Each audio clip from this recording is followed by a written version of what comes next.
Yep, these are the flexible OLED TVs that roll up when they're not in use. A pretty impressive demo when we saw it at CES last year. But here's the difference in 2020. This and the awesome 8K displays are no longer just proofs of concept product demos. No, this year, LG is sponsoring this video so that we can show you a bunch of next-gen stuff that you can actually buy, from high refresh rate gaming monitors to all things 8K.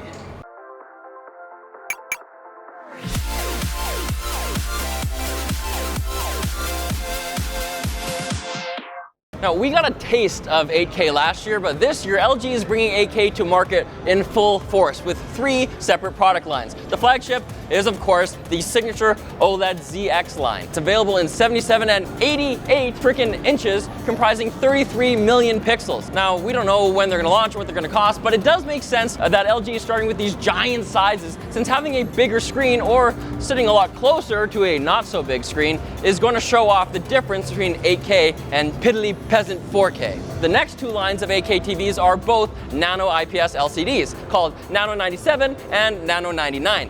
Each of these categories features 75-inch and 65-inch models, better for me, with full array local dimming. The difference between these 2 lines is mainly aesthetic, but there is also a difference in the number of local dimming zones. Now, don't worry, the B and C and Wallpaper Series 4K TVs will continue to get made, which is a good thing because at this point, there's near zero 8K content available, aside from, I guess, the upcoming 2020 Summer Olympics. And even then, 8K broadcasts in Japan and maybe Italy are the only ones we even know about. But there is another format joining the LG OLED family, the Gallery or G series, which I think is pretty sweet. If you like the wallpaper style, but you don't want all the electronics externalized into a giant obligatory soundbar, how about if they're integrated into a thicker but still really thin panel? It comes with an integrated wall mount that folds down into a recess, so you still get that glued to the wall look without anything extra. Pretty sick, IMHO.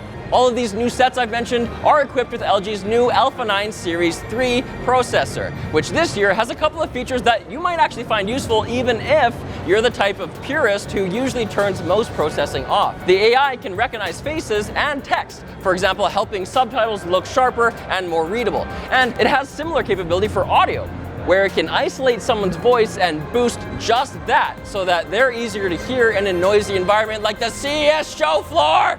Now, if you happen to be here at CES and you've seen me furiously typing in a corner, you know that I run an LG Gram because it's super lightweight and the battery lasts all day. Well, LG is not screwing with the formula for 2020. The new Grams feature 10th gen Core i7-1065G7 Ice Lake processors with Intel Iris Plus integrated graphics and a rebuilt cooling system.